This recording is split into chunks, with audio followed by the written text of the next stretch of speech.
All right, thank you so much. As an architect and community person interested in a sustainable future for our city, I want our government representatives to install policies that will lead to Vancouver truly being the greenest city in the world, as the city taglines proclaim.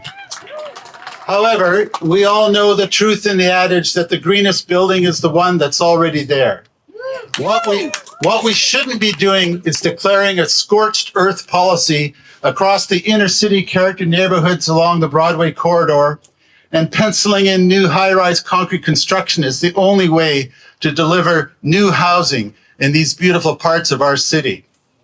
We shouldn't be demolishing perfectly sound, low-rise apartments and multiple conversion dwellings featuring many units with affordable rents and filling our landfills with construction debris.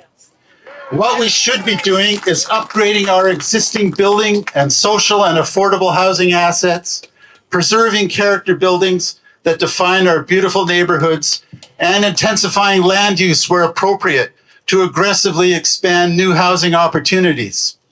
Instead of a crude, top-down, one-size-fits-all, high-rise solution across the Broadway corridor, let's craft housing programs to rehabilitate existing multi-unit structures and look to identify sites where infill apartments up to 6 stories can be located.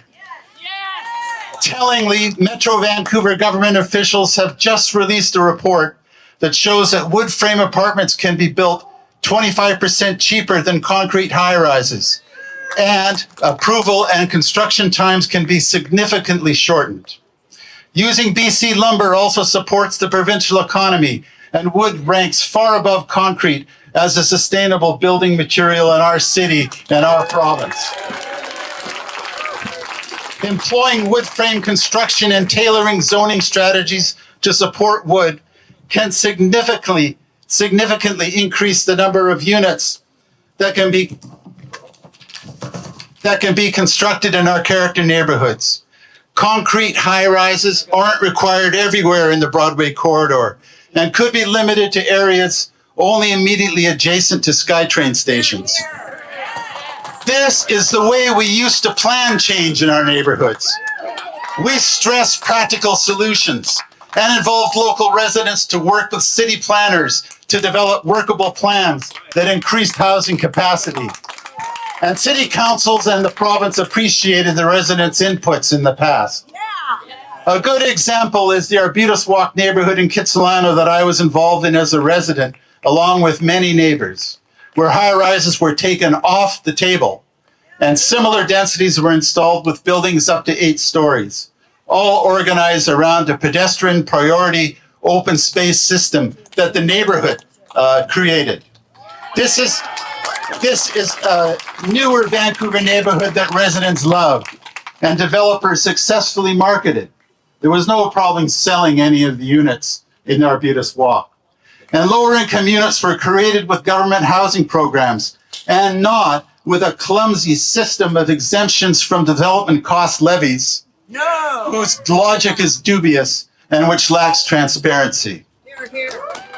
The economic reality is that market rents for the new high-rise one-size-fits-all housing in the Broadway zones are much more expensive than what the average Vancouver household can afford. So not only does the Broadway plan fail the environmental sustainability test, it fails the basic test for economic sustainability. Why destroy our character neighborhoods when the new housing that is created is financially out of reach from average Vancouver wage earners? There is another old adage that says that a definition of insanity is when you keep doing the same thing to solve a problem when the results show that the solutions aren't working. It hardly makes sense to destroy already affordable housing to create new housing that's mostly out of reach of the average Vancouver household. So please, council and provincial officials, get back to neighborhood planning basics and sensible transit-oriented development. Support true sustainability principles as we continue to strive to be the world's greenest city. and back off on the top-down and misguided Broadway plan. Pause the plan.